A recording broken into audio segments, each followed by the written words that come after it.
Thank you. You're welcome. Hello, everyone. Thank you for joining us on a Friday before Thanksgiving for International Education Week. Very excited to have you in the room. Let me admit somebody else there. And welcome to my presentation on the finances of study abroad. And so I'm going to, looks like I didn't share my screen yet. And so can everyone see my screen that says, that shows the presentation? Just give me a thumbs up if you can see it. Perfect. Great. Okay. Because it didn't look like it was sharing earlier. Awesome. And so we can call it Finance Fridays. And so welcome to the More Affordable Than You Think, a finances and costs workshop for study abroad and global engagement programs.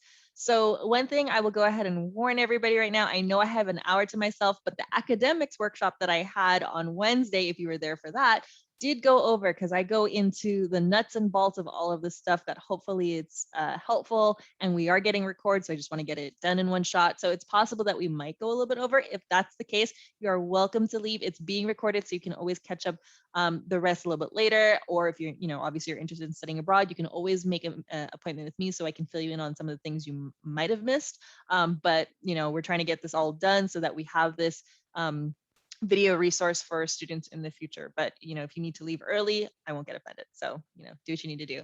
So thank you. And it is, I go into a lot of detail because this is one of the most important parts about studying abroad, and that can help make your decision about going abroad if we do it right. So and for introduction, my name is Aileen, and I am the Study Abroad and Global Engagement Advisor here at Cal State Fullerton. I'll be helping you on your journey. So if you were here for the academics workshop on Wednesday this week, it's going to have a very similar flow, very similar introduction, because there's foundational information you just need to know across both workshops. So that part will be a little bit familiar, but the rest will be dedicated to finances. And so the overview for today's workshop is I'm going to go again into some introductions and context into why we're having this workshop in the first place. I very much want to communicate the value and the return on investment of study abroad and global engagement. That's going to be a big theme. And then I'm going to break down the finances as they occur in each study abroad and global engagement phase. So the way that we process applications and how we know where you are in your journey, we break it up into 5 phases. In the advising phase, you are looking at different program types and options, doing a lot of research. You're comparing budget sheets and hopefully reading the fine print on some of these things. And you're also looking into and applying for scholarships if those applications happen to already be open, and saving. In the application phase, you are then utilizing all of the financial resources available to you after you've already familiarized yourself with what you can and can't use. You're budgeting, you're breaking it down, you're crunching the numbers, you're applying for even more scholarships, and continuing to save. And then in the pre-departure phase, where you've been accepted into your program, now you got to put your money where your mouth is and start to make payments and really financially commit to this great undertaking you've taken on. And then prior to departure, if you are receiving financial aid and it's applicable to your program, then you might be already receiving your financial aid before you leave. Otherwise, in most cases, you'll be most likely getting it after, continuing to save up until the moment that you depart. And then while you're on your program, most likely you will already start to receive your financial aid. You're going to budget your money so you don't blow everything all in like the first month if you're going to be there for a semester or longer. And then in the returnee phase, when you come back after having the most wonderful time of your life, you start to think about and begin to communicate to others the value of your program. What transferable skills did you get? How did you grow academically, professionally, personally? And if you did take on any particular loan, student and or private, then obviously you do the responsible thing and you pay that back in a timely way, because that's what you do. And then at the end, if you have any questions, I'll be there to answer them for you. Okay, and so why this presentation? It probably makes sense because finance and study abroad kind of go hand in hand, but part of it is also to debunk some things, such as a big reason why students don't study abroad or do these other global engagement type programs is that there's that just assumption that it just costs too much. No way. I already know. I don't even have to look at the numbers. I just know that's not going to be for me. They don't even look at it. They already self-eliminate that it's not for them, it's out of reach, it's for certain students, but for certain people, but not them, not me. Or, it sounds great, but it's not valuable. My parents don't think it's serious, or those kind of, conceptions. Okay. And the other part is it's important. Students base their decision on this. It's a financial commitment. And so it's important to understand all of the intricacies of this, because, when I studied abroad and I was in my early 20s, it was the most adult responsible thing I ever did. And so it was important to have all those details. The other thing is students have lots of questions, it's money. And so students need to know this information. And again, this presentation is to help you consider the full value of a program and what you're going to get back when you do invest in your education to decide to study abroad. And then hopefully all of this information is going to help you decide which of our programs is right for you. Okay. And so just like with the academics workshop, I want to kind of get to know you all a little bit more and kind of talk to you about what do you think you're going to get out of study abroad, right? And so the first thing that I want to ask you all, and you can use the chat for this, is think about your college experience so far as a whole. Right? We just got finished celebrating things like First Generation Week. Some of us are, the first to do this in our families, and already going into college is one of the most significant things, achievements, and just doing this every day of our lives. And so aside from your diploma, what are you getting out of this experience? What kind of person have you become as a result of going to college? Please go ahead and type that in the chat.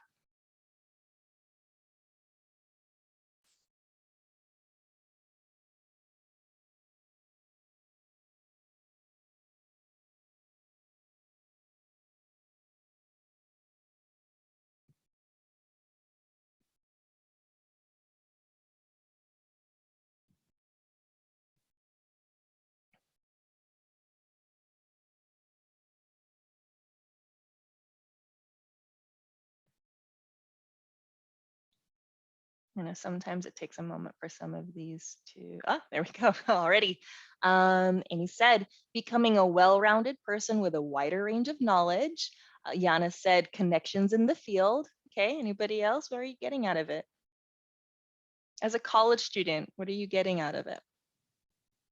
Anybody else? We'll wait for maybe one more.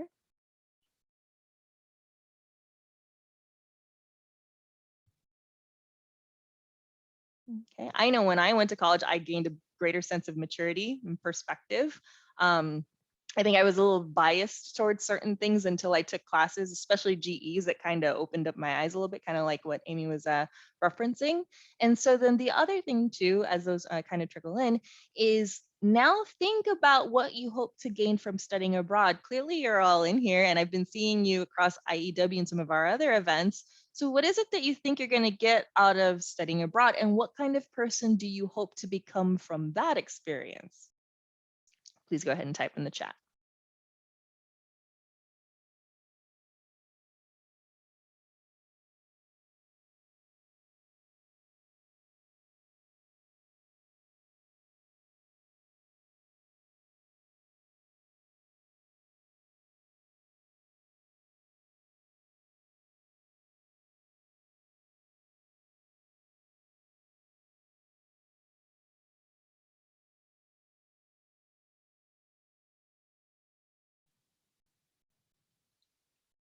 Okay. Someone wrote, someone who can make friends with very different people and understand different worldviews. Excellent. Okay. I know someone also wrote, I hope to be more mature with a better understanding of the world. That happens a lot. The idea of, being more globally competent, culturally competent. Maturity is a big one. When I talk to students and they come in and we interview them for some of our programs, independence is a really big one.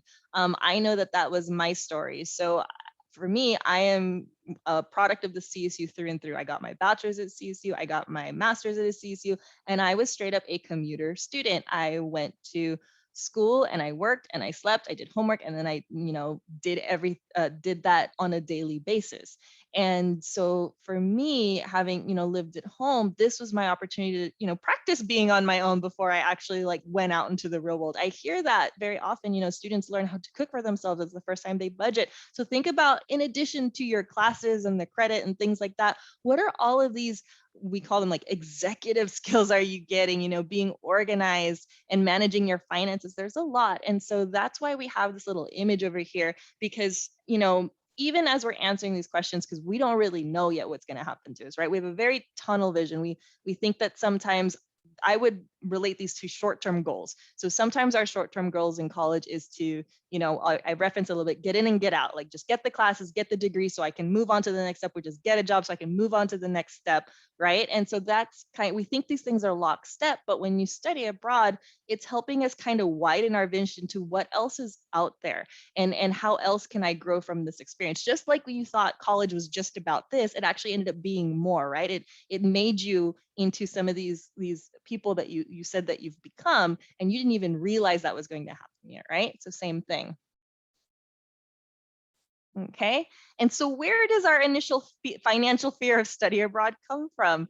And so I talked about this again in the academics workshop, and I think it's just a fun thing to realize is that, in my generation, and I'm not even that old, I don't think, I'm a couple of decades a little bit older, but relatively that's not a lot of time. But even when I studied abroad back in like the early 2000s, things were much, much different. And I had access to a lot less things than you do now. There were fewer types of programs for a really long time. There were year-long programs in European countries, which are not always the cheapest places to live and study, although they're actually pretty good because of their social networks and things. But still, when you convert dollars and things, fewer academic options. Usually you were either a foreign language major or a liberal arts major. So maybe you're taking, philosophy, or you're taking English, or you were taking political science. So those majors worked out. But if you weren't, then how could you spend that money for classes that might not fit back? There were fewer advising resources. You were lucky if you had a study abroad office or an advisor. We had an office when I studied abroad, but it wasn't any of the programs that I wanted. So I ended up finding a program through somebody who wasn't a faculty, but was kind of promoting a faculty kind of program. And so I just talked to her all the time. Technology wasn't as advanced. So you were lucky if you had like a physical magazine or brochure, let alone a website. I decided to study abroad off of a trifold piece of paper. Like it was a flyer, it had the name of the program, the cost, the dates, who the faculty was, and maybe a couple of things like insurance is included. And that was it. That's all the information I had off a double-sided piece of paper. There were much fewer funding and scholarship options. And sometimes they were out there, but you didn't even realize it because we weren't really using the internet all that much for things. And then also because of the financial commitment that's involved, there's, you have to pay for these kind of things. But, I think about, how we got to college in the first place. And when you think about things like if you were lucky enough growing up and you were able to, participate in those extracurricular activities, whether you're taking an instrument or, you were going to tutoring or playing a sport and you had to buy those jerseys, we shelled out for that and that was okay. And then when you were in high school, maybe you took on additional tutoring or you took like SAT prep courses to make sure you got into college. That was okay. That was seen as investment. So now that you're in college, why do we stop at study abroad? Why is all of a sudden that's that's off bounds? We don't do that because it might look like it's a vacation when really you are taking classes and you are, building on yourself. Some people get that, and some people who don't have that history may not know that, but that's part of the financial commitment is also it's part of your education. And so sometimes the fear isn't I don't need to convince you. Sometimes it's maybe our loved ones who are like no, because maybe they might be the ones actually footing the bill, but our loved ones sometimes impact the things that we choose to do. If we don't have their support, we may not, decide that this is for us. So it's important that we all get educated, that we all get informed. So take this back to your loved ones if they're hesitant or they don't know, or it's a new concept to them, and let them know that this is just as important for your development as any of those other things that I mentioned. And then you also have marketing and other programs that are out there. One of the most famous ones out there is Semester at Sea. You might have heard of it. You see flyers for it plastered across our campus. And sometimes once in a while, I'll get a student who goes, okay, I'm going to commit. I'm going to study abroad. This is what I'm going to pay. I'm like, this is like the Ferrari of study abroad. There are a lot more economical options. It doesn't have to be this. You do not have to pay almost like $30,000 a semester just to study abroad. Like, if you can do this, that's awesome. I have a couple of students once in a while who can do it, but that's not for everybody. And you don't have to think that's your option. It's not, you know, this or bust. So let's talk about our options. Okay, but before we talk about my options, let me share my story and what I got out of studying abroad. And so for me, I was the first in my family to go to college in the US. So my mom did go to college, but she went to college in the Philippines. She had no context for anything. So I kind of had to figure out a lot of things on my own. And you know, she was a nurse, and so I didn't qualify for things like grants or things like that, but she was a single mother of 3. So whatever income she was making, plus she was sending a lot of it back to the Philippines, it didn't go very far. So for me to want to study abroad and decide I wanted to do that, there wasn't much room for that. And so for 2 years, I worked as a waitress because I thought that, you know, well, tips. And I didn't know what other job options were there, but I worked as a waitress. I saved everything. And I remember, you know, I was at the mall one day, I was heading over to my shift, and I saw these really cute pair of shoes. And I was like, man, I really want those. And I remember I was holding them in my hand. And I remembered I was trying to study for that London program that I saw that I really wanted to go on. And I remember physically putting the shoes back and like crying to myself, going, no, I can buy shoes in London. I'm trying to do something bigger than what I want now. And so when I think about that, that is such a special memory to me. And I think that speaks volumes to the kind of person I became as a result of trying to chase after this goal. And yeah, I think that what that communicates is delayed gratification, because you're going after something that you want down the line, and you're, you know, saying no to all these other temptations. And that's something that you can communicate to people, to employers, to your family down the line. That's an example for me of a value and a return on investment as part of my study abroad journey. Okay. But you don't have to struggle the way that I did, because I didn't have information and things like that. You do have access to information, and that's your CSUF Study Abroad and Global Engagement Office, and where we are today, generations after from, or decades after from when I studied abroad. So you do now have a dedicated SAGE office and staff here to help you.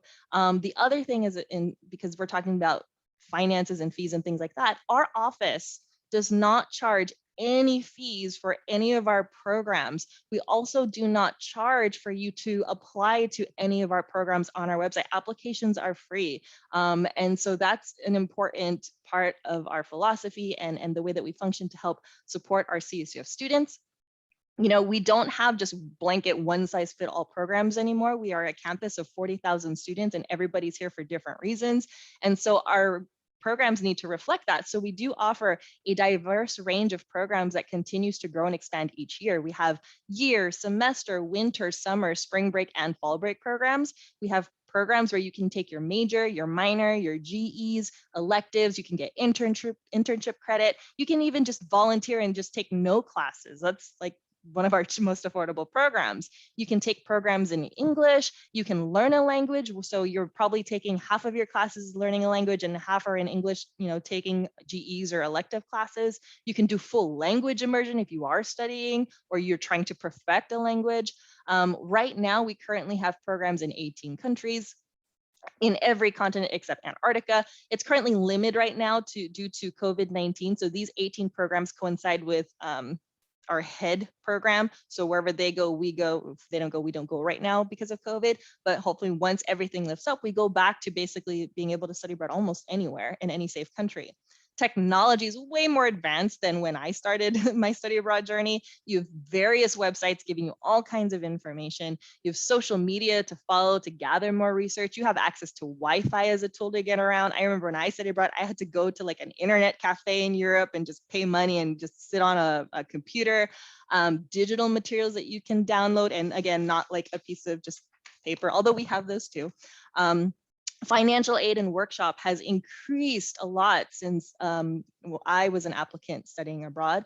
And you do also, outside of our office, have the greater CSU campus community. We partner with the financial aid office very much. We communicate with each other. There's a lot of faculty members on our campus who are champions of study abroad, and they have their own programs. They believe in it. They offer their own programs. So look into those. Those are very good programs to go on, as well as other departments that are willing to, advise and work with you. So if you're an honor student, if you're an athlete, veterans resource centers, they have the knowledge to help you make this happen. Okay. That doesn't mean that with all these increase in resources that we don't have our challenges. It's still imperfect. We always slowly get better little by little, like creating this finance recording that's hopefully going to help people answer some of those key questions. Part of it is because we're limited in resources and staff. So even though we have these great grand ideas, we only have so much, time and bandwidth and energy to make all of these happen, but little by little we do it. And then we also have to try to, one of these things is combat this get out college mentality, where people just kind of have, again, that tunnel vision of, no, I'm going to go to college, and then I'm going to just get my degree and I'll travel later.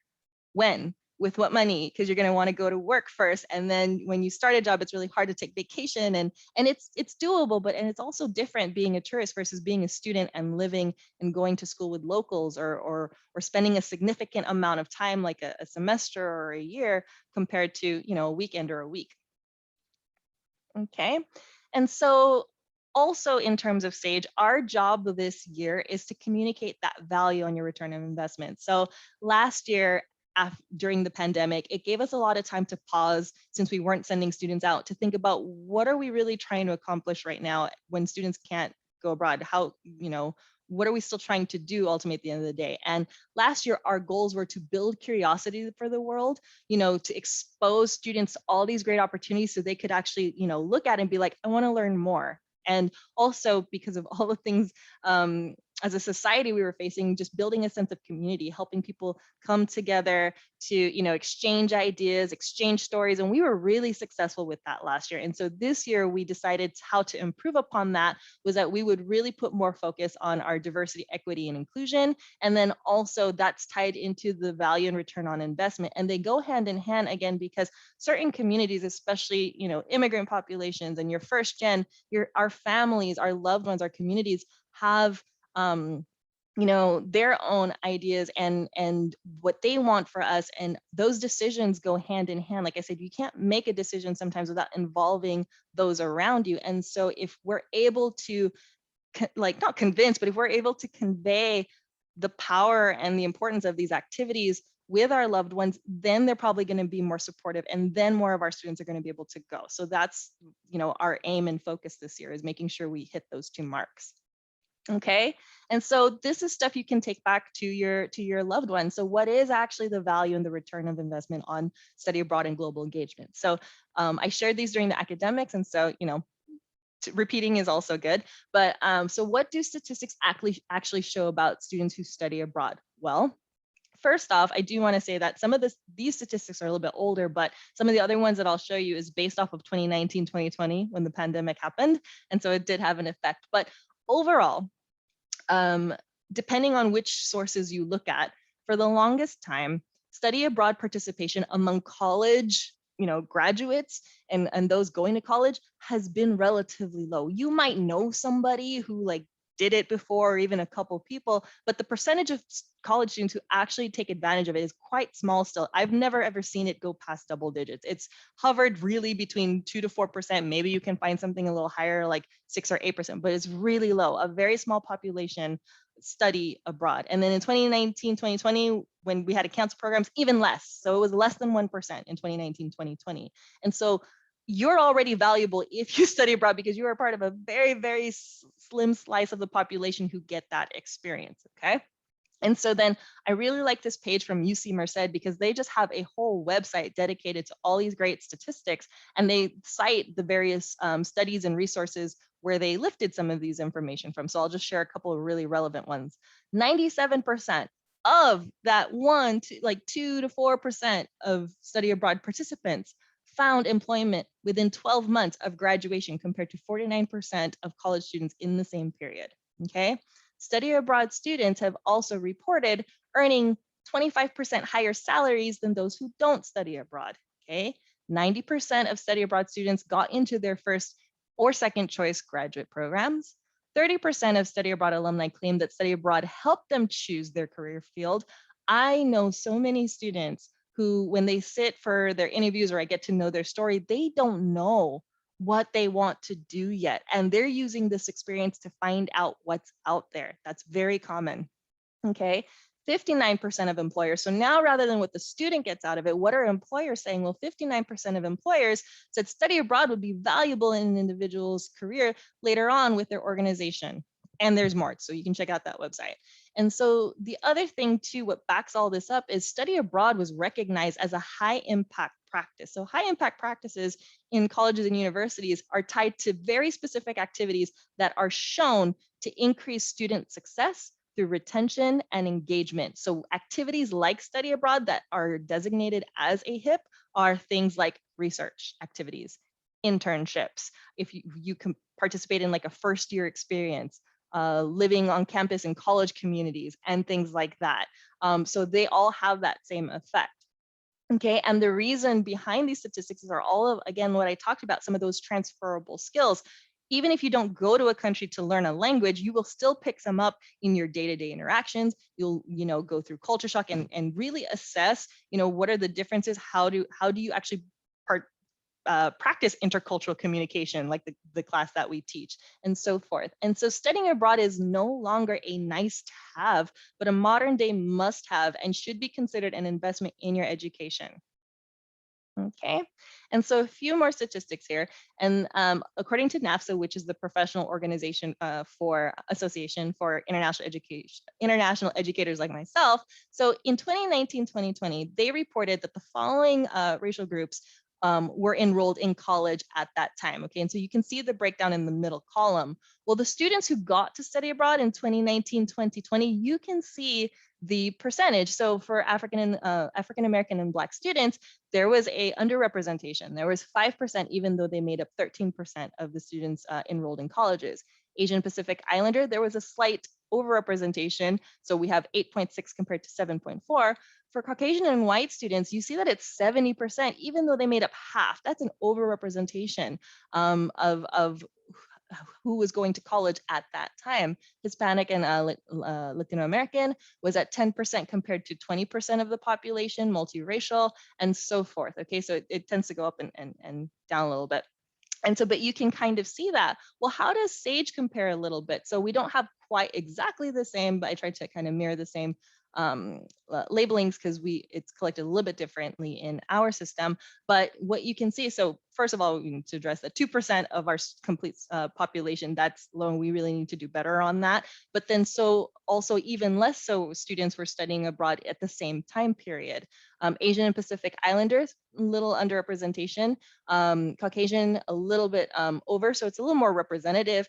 But what I do want to highlight is that for our Hispanic and Latinx communities, we reached 50% of our population, even though only 44% were technically enrolled at the fall. And so that's great, that's huge. So we have an overrepresentation there. American Indian, Alaskan Native, we didn't have any. And so, obviously there's room for us to do better and to do better outreach. And then there's an overrepresentation of students who actually decline not to say compared to how many it is in the enrolled at the time. And so I think, it shows us where we need to be more targeted, but at the same time, you can see that we're a little more representative of who's studying abroad on our campus compared to who's enrolled than, the national trend. So that's interesting and exciting. And so let's go ahead and break down and get into the actual meat and potatoes of the finances and how do you get started then? So, you probably don't need any more convincing after that. So where do you get started? Well, just like with the academics workshop, we need to know the basics, and that's what are your options? And so breaking it down into the phases, we begin with the advising phase. So when you meet with me, I just tell you, here are your options, okay? And so they're all divided up into types. I usually tell students, especially pre-COVID, there are hundreds, if not thousands, of individual types of study abroad programs out there. And in our office, they kind of fall into one of the following bullets that you see here, depending on who's basically leading the program. So up at the very top, you have the CSU, so I go from large to small. Nothing's bigger than the CSU system. And so at the top, we have CSU International Programs, or CSUIP. These are year-long and semester-long programs. They don't have really any summer programs. And these are organized by the CSU, so the headquarters of the CSU system. All 23 campuses, from Long Beach to San Diego to Humboldt and Channel Islands, all their students can apply to these programs, okay? And these are programs where they get to study for the semester or a year at a partnering university abroad or a study center. So as an example of some of the prestigious, actually, universities that we partner with, we have Waseda University in Japan. That's a very popular program. We have the lovely Tec de Monterrey in Mexico, which is very popular. We have the CSU Study Center in Italy. And so these are some of the universities that students can go to on these programs. They were originally year-long programs, kind of following that example that I said that most programs were a year before. And then around the pandemic, they started offering a few semester options, okay? So you won't always find a semester option for every program. Some, like the UK, Canada, Australia, are still year-long programs. Okay, the next type of program we have are the CSUF reciprocal exchange. So we go from system-wide to campus. So at Cal State Fullerton specifically, here are your program options. So we have reciprocal exchange. So these are semester and year-long programs. So we offer both. You know, most programs, if they have a semester, have a year. If they have a year, they have a semester. And so these are for our CSUF students, and they get to study at the universities we have partnerships and relationships with. So for example, some of our most popular programs are Chungang University in South Korea. Schema Business School in France is a lovely choice for students who are business majors. Coventry University in the UK is also a growing option. Okay, so these are, with 1 and 2, you are going to a foreign university. You'll probably take classes with, you know, instructors from there. You might be mixed in with locals or at least other international students. So then we get to the department-led programs. So CSUF department and faculty-led. These range from 1-week programs all the way up to full semester-long programs, of which we have 2. One in London in the spring, and then we also have the Cal State DC Scholars Program in the spring as well. Okay, these are programs that were created and managed by specific CSU colleges, whether it's natural sciences and math, the College of Engineering, Education, Health and Human Development. They have these programs for the students, and it's managed by them. These are open to CSUF students. And sometimes, especially with the summer ones, sometimes they're open to alumni and also members of the community. So you might have students from other CSUs, alumni joining in on the program as well. So like I said, an example of that would be the HSS London Spring Semester and Internship Program, which is actually, that's the program that I did. And so then we have that program. And then the other option, which I like to say is basically one of our most affordable options, is the CSUF co-curricular non-credit bearing program. Essentially, that just means you're not taking a class, okay? So typically these are 1-week programs created and managed directly by CSUF departments or offices like us, and they are for CSUF students. And for some programs like the ones we run, it can be open to alumni. So an example of one that we did, Abby and I, back in January 2020, we led a group of about 14 students in Havana, Cuba, and we did volunteer work. There was no class, and when there's no class, there's no tuition, which can be like upwards to a third or a quarter of or half of the price of a program. And all we did was really meaningful volunteer work in the local communities.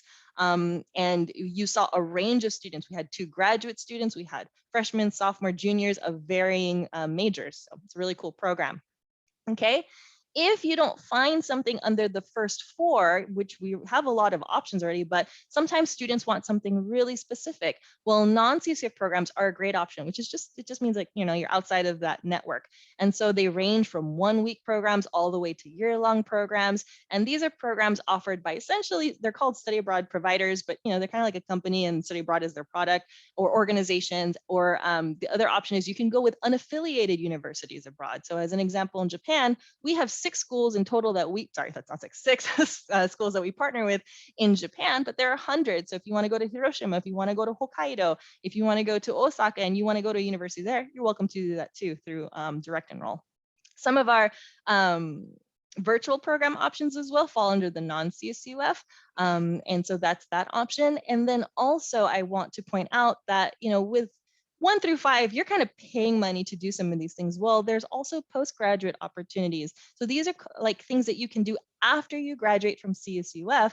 So you can do things like the Peace Corps, where they'll give you a stipend to, volunteer in a country, in a community that needs your help. You can be a Fulbright scholar, where they pay you to do research in a country, or you can do things like I did, which is teach English in Japan. So I did that through the JET program, and that was my first out of college job. I got paid to be a teacher. So, there's a lot of ways you can study abroad while you're an undergraduate.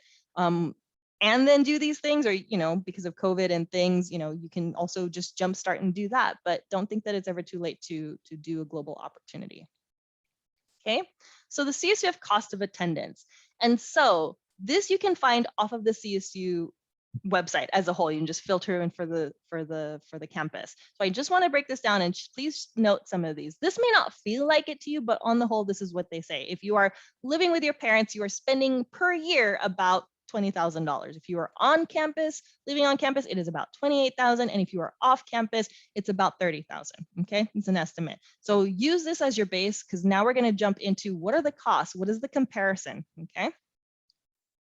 All right, so let's look at some sample budget sheets. So one of the first things to think about is location, location, location. Okay, we are not equally equal across in the world at all. So, your money may go a lot farther in some places, and some places, you're gonna have to save and really work and budget for. Not to say you cannot do these things, but they might require planning. So as an example, we have 2 CSU IP programs that both only happen across a year. They don't have semester options. So one is a program in Denmark. This is actually an early childhood program, very good for students for our CAS students and things like that. But if you look at the full cost down at the bottom, that is $38,000 for the year. Okay, that's to me a high cost program. And so again, not to say you can't do it, but we need to plan for that. Versus if you go to CSUIP in South Korea, where the cost of living is generally a little bit lower, you can see that that's $22,000 for a whole year. So where you choose to study abroad is really important. Students come to me and they go, I want to go to Australia. I want to go to these. I'm like, okay, that's great. Let's do that. But just know that some of these countries have a higher standard of living. They go, where's someplace cheaper? I'm like, okay, well, then we can look at some of these. And so, because cost matters, and you can still go abroad. It just depends where you choose. So just, keep that in mind when you're factoring it. Some more comparisons, CSUIP versus exchange. So, South Korea for the year looked good, because if you go back to that cost comparison for Fullerton, that was a little bit more than what you would pay to be living at home with your parents. But if you take a look at, for example, our program, so CSUIP South Korea and Yonsei University, and our same year-long program at Chungang, again, our office doesn't charge fees, IP does. And so sometimes you might look, well, why would I go to Yonsei if I can pay cheaper for Chungang? Well, Yonsei is also a very prestigious school. Not to say that Chungang isn't, but there's going to be, different factors influencing your decision. Also, your major might be offered at one and not the other. So that's part of the research you do. But right now we're just looking at numbers. So IP programs, if you're considering an IP program, here's some things to note. Yes, you will pay CSU tuition. It's the same tuition that you're paying now. So I have right now students on CSU IP programs and exchange who paid the same tuition as you this semester, and they're over in Germany, they're in Italy, they're in South Korea, they're in Ghana. So that's the nice part. And you're like, wow, I want to be on that. So CSU tuition. IP does charge a study abroad fee. They do also make you pay for the health insurance. We don't, we pay for that. And I get to that in a little bit. They've also have other mandatory fees. And then some of your costs get broken down here. We don't do that. The CSUF reciprocal exchange budgets are very bare bones. So you can see, I don't know why we're a little bit different, but this is what it is on our website. So we have the full year's tuition is here. We have the cost of housing, which is dictated to us by Chungang. We kind of make sure we do research into what is the cheapest airfare out there, and we calculate that. What are the books and supplies that Chungang says is about an estimate of what you'll need, personal expenses, any fees related for getting your visa, and passport. So there's a slight difference there. We're actually under. So if you go back to that cost comparison, it said that $20,000 is what you would pay, for a year living at home. This is a little less than that. So sometimes I say you're saving money maybe by going abroad. So, two different, same location, 2 types of programs. Let's compare some more. Sometimes I get students who come and they go, I only want to do a summer. And then I ask them why. And that's because sometimes they just assume summer just means cheaper than semester. And well, it depends, what cheaper means to you. So let's break it down. So if you go in the summer, you only have two options. It's going with the non-CSUF or one of our department programs. So I've broken that down here. So I removed the name, but we have an example of one of our providers who is offering, let's say, a summer program in Spain. Well, on their website, they say starts at 4,250. Well, that's great because that's what we think the cost is. But when you go to full details, they also mention some of those things we already break down in our budget. You have to pay for meals that aren't included in their program, your airfare, your own local transportation, books and supplies. So really there's a little bit more to that. So this 4-week program came to about $7,000, which equals per week almost $2,000 a week. Okay.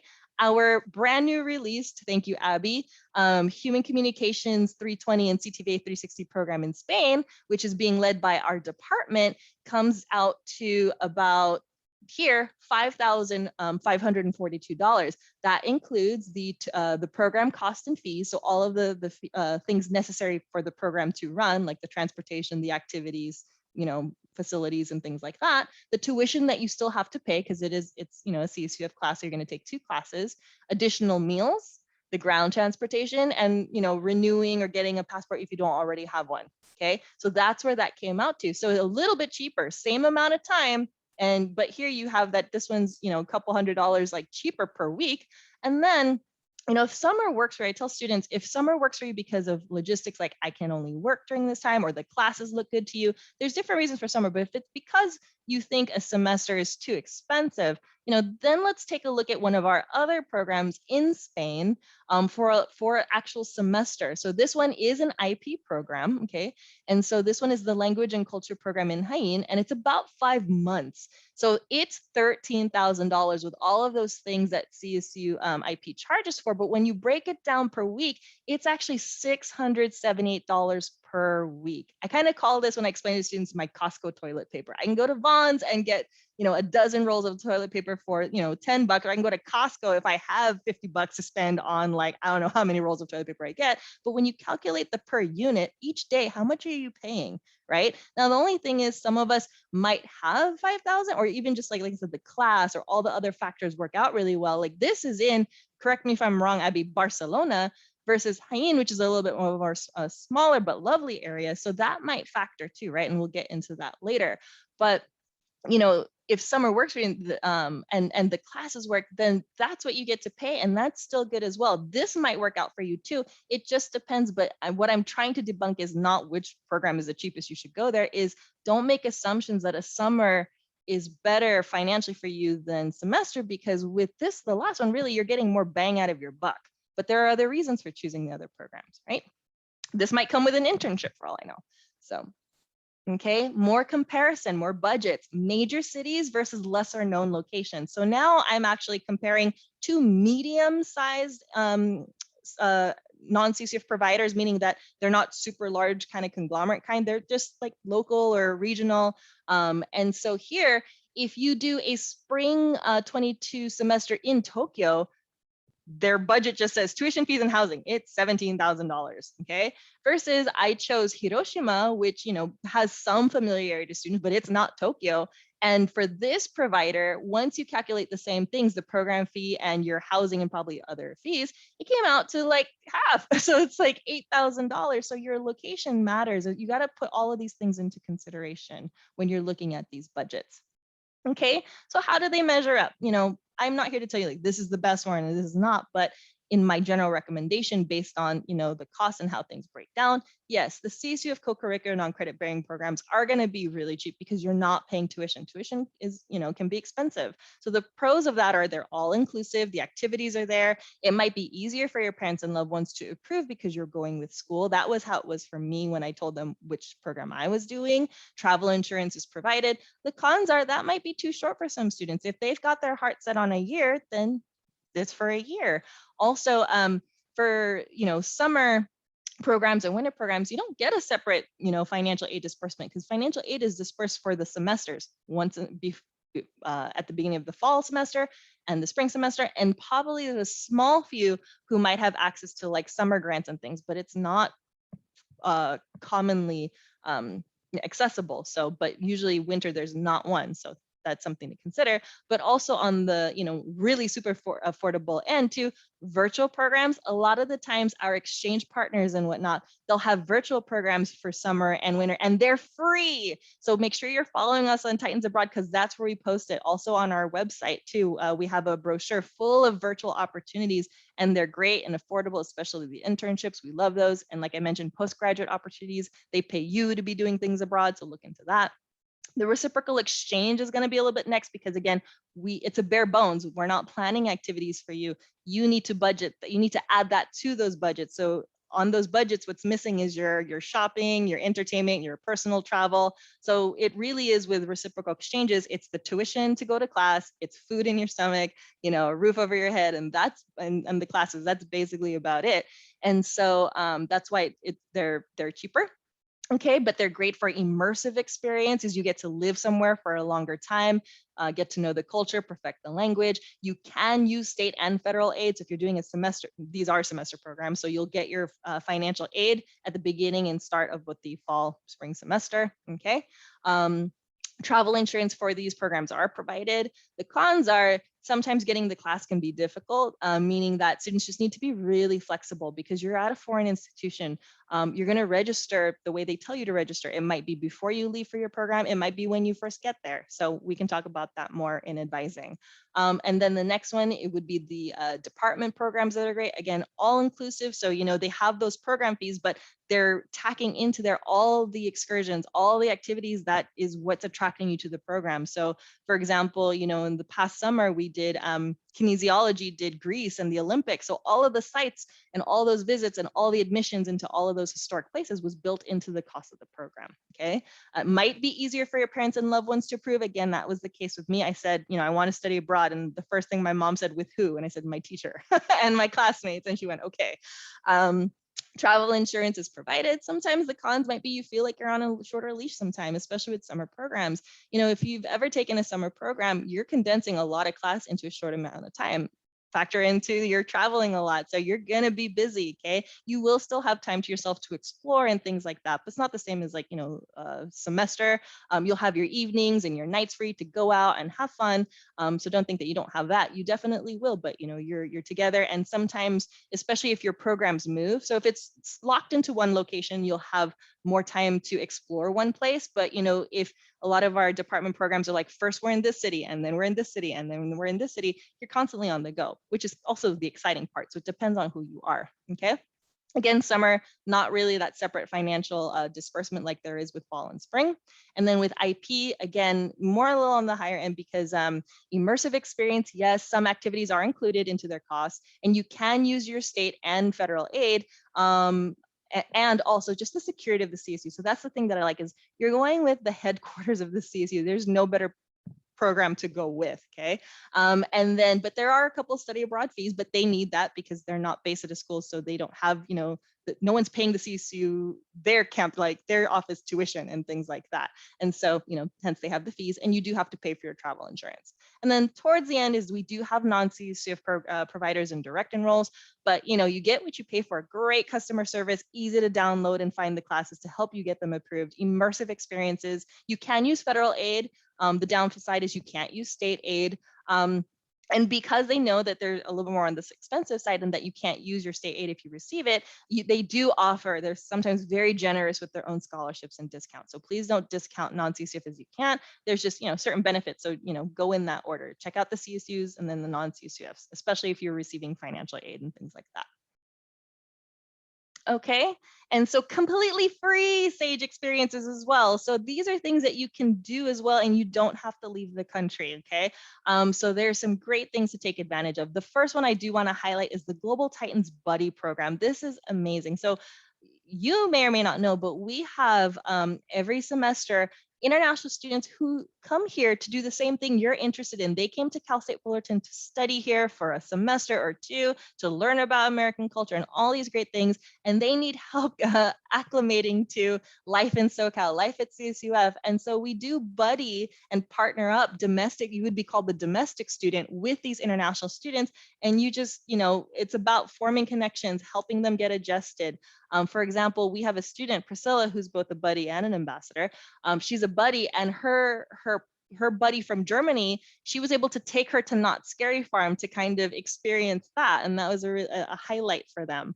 The other thing too is we have the Global Titans Ambassador Program.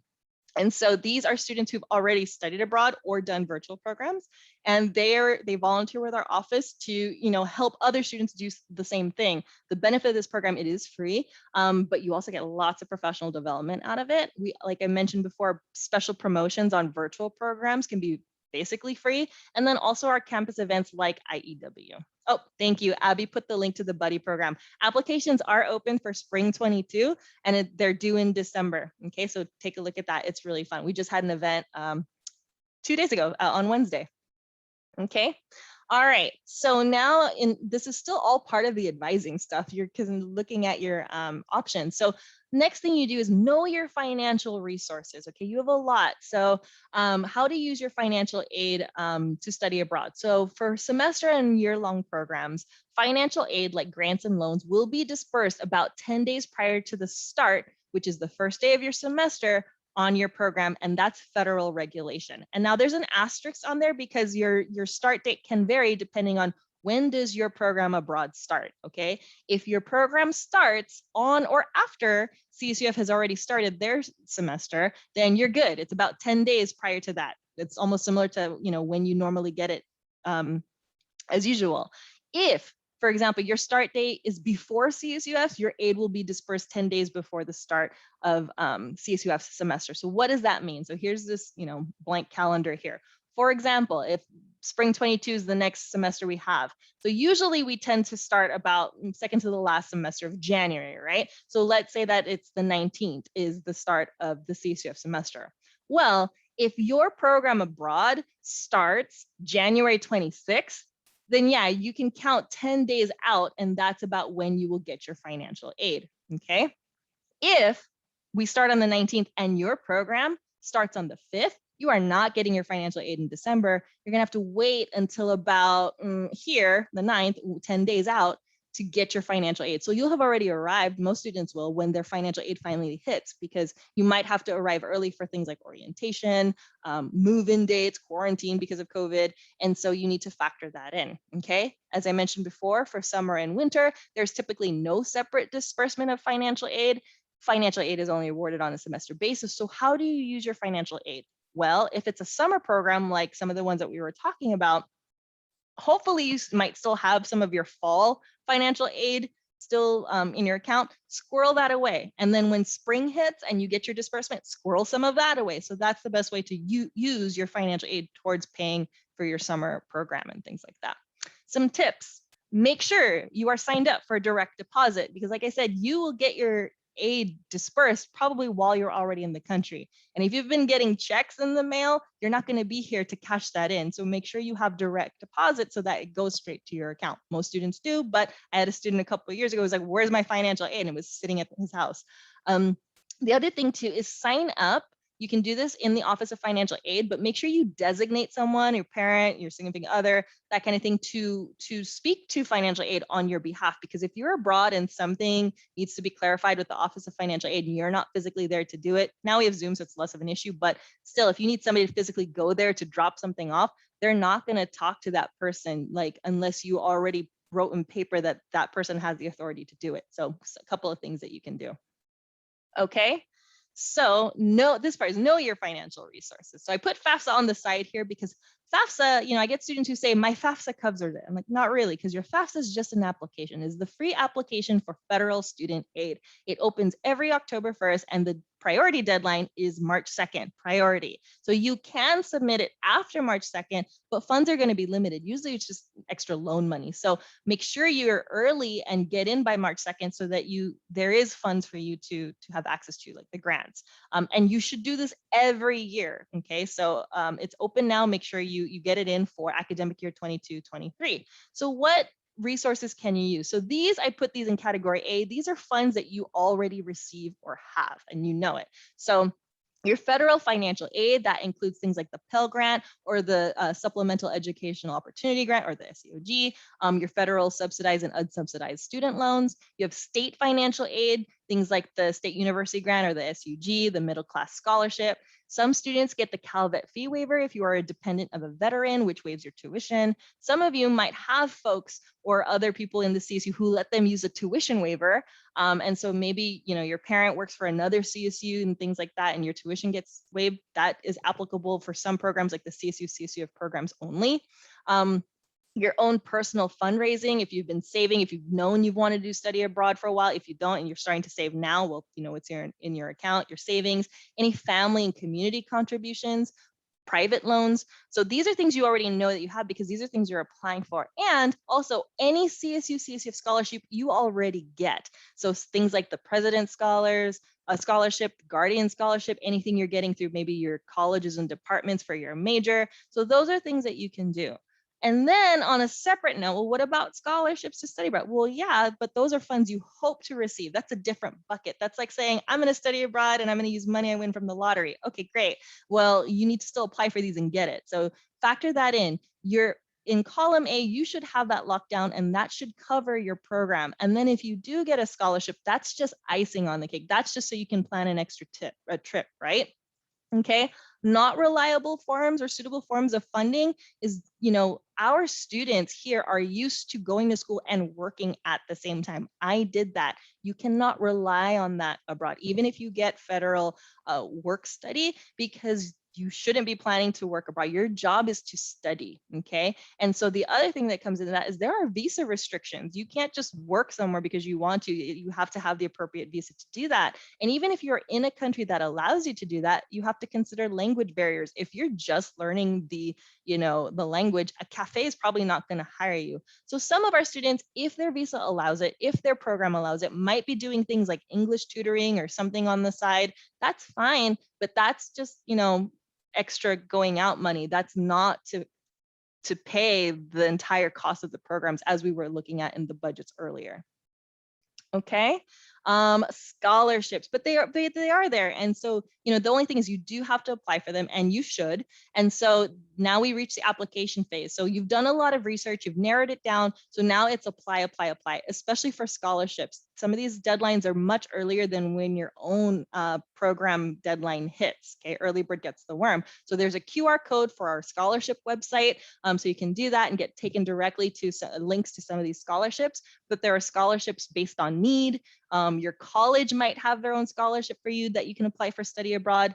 There are some that are location based. If you're going to a particular country or region, if you're participating in a particular type of program, they have their own scholarships for you, and so much more. I get into a couple of my favorite scholarships. Okay, the Gilman is one of my favorite scholarships. It's provided by the U.S. Department of State. It's meant to help students who wouldn't normally be able to due to finances. Your odds of getting a Gilman are really good, provided you submit a really good application with 3 strong essays. But overall, the trends are 1 in 4 applicants will get a Gilman. So that's 25%. Okay, and students can get up to $5,000 for their program, plus $3,000 if they're studying what's called a critical language. So for example, I have a student who was accepted to study abroad in China, and she got the $5,000 for her semester. And because Mandarin is a critical language, she got an extra, actually she got $4,000 and $3,000. So she was gonna get up to $7,000 for her program. Okay, and this is open to federal Pell Grant. So you must be receiving the Pell Grant in order to do this. Undergraduate, there's even more qualifications and eligibility. Check on the website. The deadline for that is in March for fall programs. So if you're looking at a fall 22 program and these characteristics meet you and more, please take a look at that. October is for spring and more programs. The website is there, and every semester we always have a handful. It's amazing. So please apply to that. Okay. Next month in December, we'll be having a workshop on scholarship essay writing. So check out for that. Okay, the next one that's a good one, and we're already at time at 2, so if anybody needs to leave, like that's okay too. I probably have like 15 or 20 more minutes left of this presentation, so I won't be offended, but we're just gonna have this recorded. Fund for Education, the FEA is another good one. One online scholarship helps you be considered for multiple. They can be up to $10,000 a year, and it's broken down for different terms. It has its own eligibility requirements, at least 28 days abroad and things like that. The deadline is coming up in January for fall programs, fall academic year and summer for the next. So please be on the lookout for that. Also, in terms of winners, we had a winner. His name was Gerard, and he studied abroad in France for a year. He was a linguistics and French major, and he did get the $10,000 for a whole year, and he was awarded the Rainbow Scholarship. So lots of opportunities with this scholarship. Okay, the other one, which is nice, this one's separate from that separate Gilman Scholarship. This is its own thing entirely. This is the Critical Language Scholarship. This is also provided through the State Department, and this is an intensive summer language program. So if you are looking to build your skills in a language, but it has to be a critical language. So French is not on there, Italian's not on there, German, Spanish is not on there. These are like not very many people are studying, so that's one. And these are 8 to 10 weeks studying one of 15 designated critical languages, and it covers international domestic travel, visas, program costs, room and board. It's basically a fully funded experience. It's open to undergraduate and graduate students. Some of the languages you can learn, some of them you need to have been studying for a while, like Chinese, Japanese, and Arabic. They have different like language lengths, and some you don't. For example, Urdu and Hindi and Persian. The deadline is always November for the following summer. And we did have a winner a while ago. Her name was Adrienne. She was a nursing major, and she went to go study in India. Okay. All right, last one of the scholarships I like to tout, but there's even more on that website, so check it out. The Freeman Asia is another good one. And so you can get up to $7,000 for undergraduates with the 2.8 GPA and studying in one of the countries in the Asian region. And so deadline is March for all programs. So that's next semester. So if you're thinking of going to Japan, to South Korea, to China, any of these countries, you want to apply to that program. We did have a winner for this fall. So she's actually doing a year-long program. So she's there in South Korea in the fall, and she's going to continue to the spring. Her name is Sanghee, and she got $7,000 for her program. So please take advantage of these financial resources. Okay, and so when you are looking at this, you need to budget. You need to actually like crunch the numbers and put pen to paper and figure out the costs. And also we ask you, so if you're looking to do an IP program or a reciprocal exchange program, there's an interview component, and we will like look at this and ask you questions about it. So what is the estimated cost of your program? I showed you examples of that in the previous slides, but then also, you know, realistically, how much do you want to budget also for shopping, entertainment, and travel? That wasn't on there. And student, you know, you need to budget that too. If you wanted, I have an example in the following slide, but you know, what's right for you? And then all of those resources I mentioned, what are you anticipating? What is your student income based on all of those things? And then make sure that the total at least surpasses or meets that program cost, because if you're short, you got to figure out how you're going to meet it, right? So here's an example. I would probably study next at CSUIP Germany in Heidelberg University. It looks beautiful. Heidelberg is the oldest university in Germany, and so that's exciting to me. And so for a full year, so how much would it be? Well, according to the CSUIP website, the cost is about $24,000. If I'm there for the year and I want to do shopping and traveling, all this other stuff, maybe I'll do about $3,000. That's like $300 maybe a month. That's not even a lot, but you have to put that there. You have to actually put numbers. It looks scary, but you need to be realistic about the numbers. So my program's probably going to cost me for the whole year $26,000. Okay, if I really want to go to my dream school. Well, if I'm anticipating aid, which is about $12,000, which cool covers half of that. And it's an estimate because my aid for 22-23 hasn't been determined yet, right? We're just, they're going to determine it during the summer, but it's an estimate. You can always fix it later, right? I don't get the, CalVet fee waiver or CSU tuition, so I'll put 0 on that. And let's say, okay, my parents said, okay, we'll give you 1,000, like, which is great. Some, if you're able to get that, then that's great. You should put it on there. If not, then you need to find other ways to make up some of some funds there. But if you can put that down. How much do you anticipate to pay out of your own pocket? Let's say I've been working on this for 2 years. I've had $10,000 saved up. I have that in the account, and I still have more shifts. I have the summer to earn more, so that's there. Well, I'm still short, especially if I want to factor in some of the traveling I want to do. How do you make that up? Well, that's where the additional loans come from. So it's a $4,000 loan that I'm looking to take out.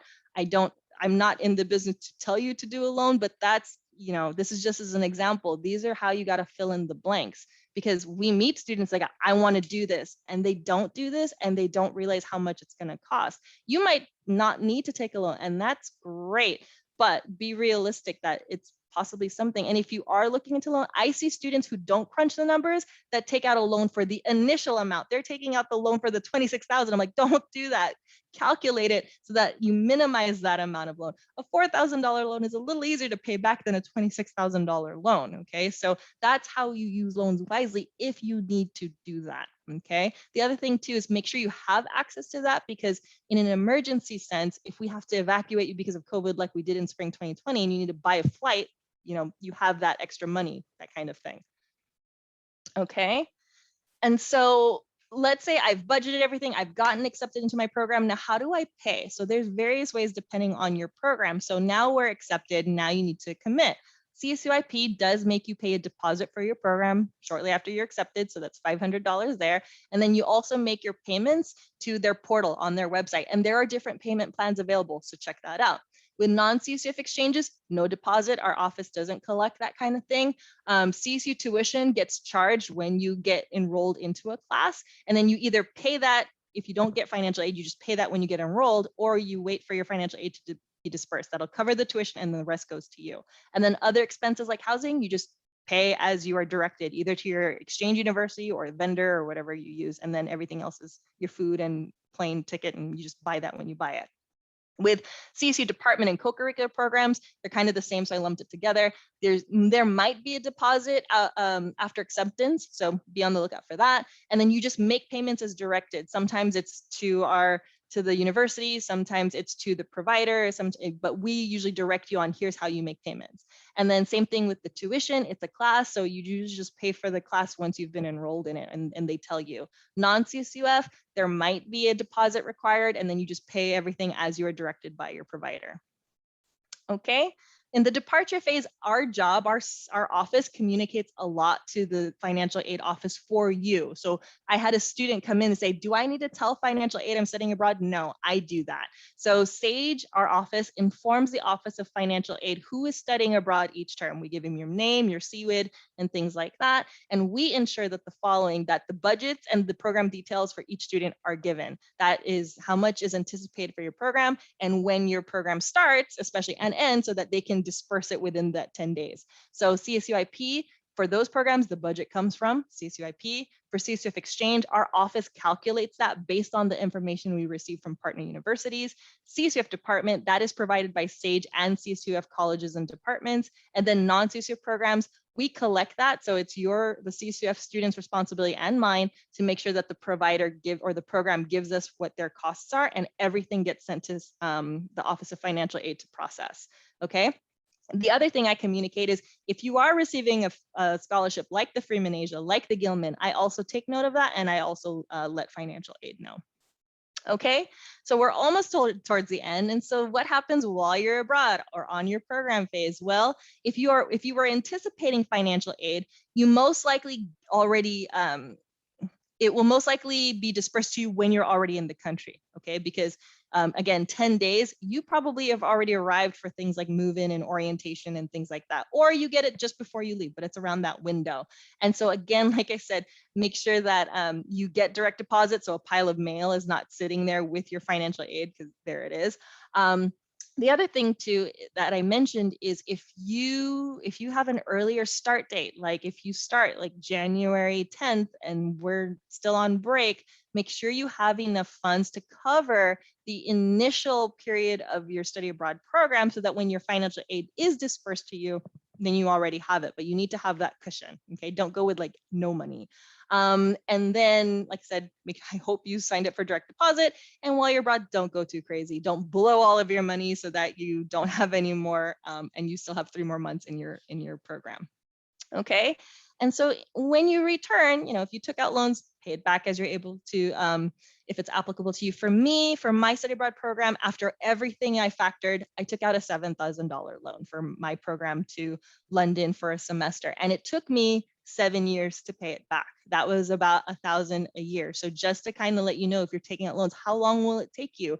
And I paid it back aggressively. But in terms of that, it was still well worth it for me. And I like to say here, I continue to get back what I spent in that initial $7,000 investment, not including all the shifts and tips that I earned. And I had $10,000 in my savings. I still earned that. But this picture perfectly explains like what my experience is. Doors have continued to open for me because I had this experience. Okay, because I have experience to talk about. That's a big thing. When you graduate from college, if you've had internships, that's awesome. That's going to help you, work experience. But a lot of employers are looking for experience that you may not have even had a chance to have yet. So how do you talk about that? Study abroad is a type of experience that you can communicate, right? So I hope that kind of brings that point home. Here's a little chart of some of the things we talked about by cost. So I ranked a little bit. And it's not flat across the board. Obviously, there's going to be some IP programs that are cheaper than our exchange. Some of our departments that's way cheaper than, let's say, an exchange program, but it's generally, okay? And so which programs have semester, summer, which ones you pay CSU tuition on, and which ones can use state and federal aid. And then I also included the free buddy stuff onto the very right side.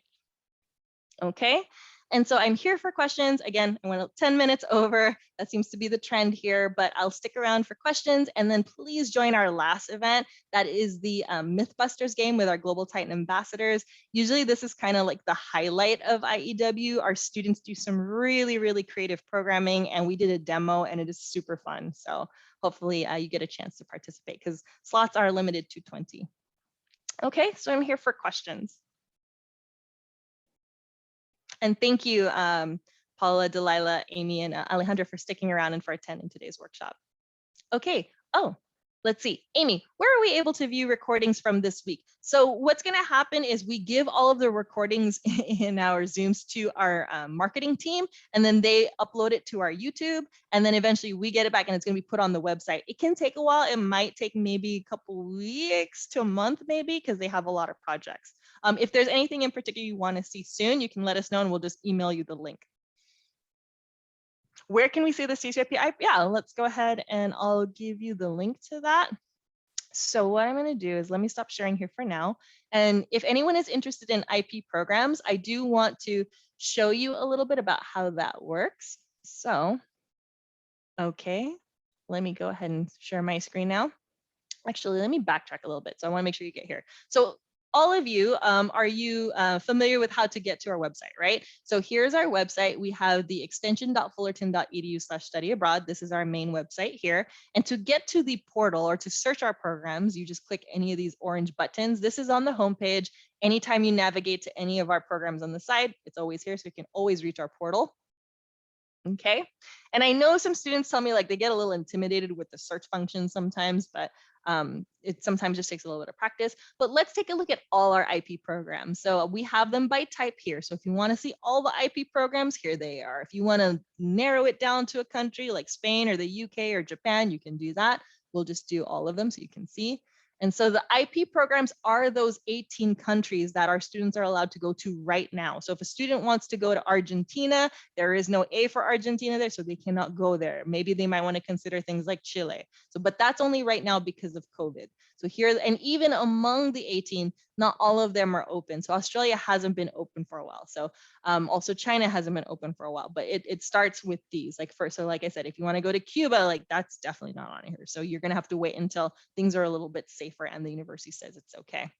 But here are the programs. So let's say that, here's that Heidelberg one that I talked about. So when I made this, I was like, wow, this sounds like a great place. Heidelberg just looks like a fairy tale place to study abroad. And so all of our IP websites, okay, because this is not Sage's program, this is the IP, this is the CSUF program. So all of our IP brochures, this is the brochure, have a very similar template. All we're trying to communicate to you are the policies of studying abroad on an IP program. What are the initial requirements? How do you apply? There are 2 applications for IP programs. I do want to note, you have to do ours, hence there's the little apply now button here. And for academic year 22-23, the deadline is February. That's the priority deadline. Some rules about how academics work, some of the same financial resources I talked about, some tips on your passport and advising. Wow, there's no cost on here. There's no courses on here. That's because I want you to go to the IP website. So it says for more information about study abroad, costs, courses, housing, go to the IP side. I'm trying to get everybody here because this is ultimately who you're supposed to apply to.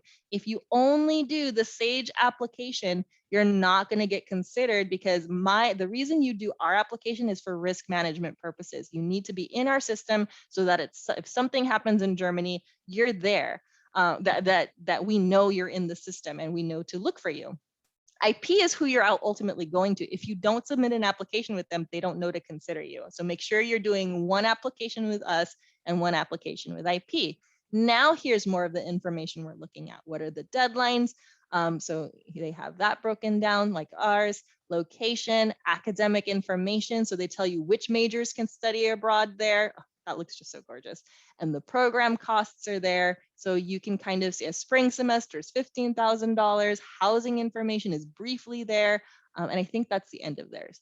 But yeah, so there's a little more details on there. And of course, the apply now button. Okay, does that make sense about how to find IP information? Perfect. Great. Yeah, IP programs are great. We have many who do them and they're usually very satisfied with them as well. And plus the schools they partner with are top notch, really good. Okay, any more questions? Awesome, I really do sincerely thank you for sticking around. Did you find today helpful? Or did you find this particular workshop helpful? Great, great, good, I'm glad. And I know it's a lot of information to take in, but students really need it. Great, I'm glad it was helpful. Awesome. And so your next step, if you haven't been to an info session, you'll want to do that. The steps are listed on our website. Let me go back to the home. Okay, so we have them actually both sides. So, info session is a great place to start. I already kind of told you a little bit about the programs and which ones take, certain financial aid. So, you're welcome to meet step 2, which is meet with me, say, hey, I went to your workshops, and then we just start to compare programs and then you apply, and that's about it. All right, so I'll stick around for another minute or so, but you're dismissed to go. Enjoy the rest of your weekend. Be sure to check out the event later today at 4, and have a really great holiday weekend. Or sorry, holiday week. Happy Thanksgiving.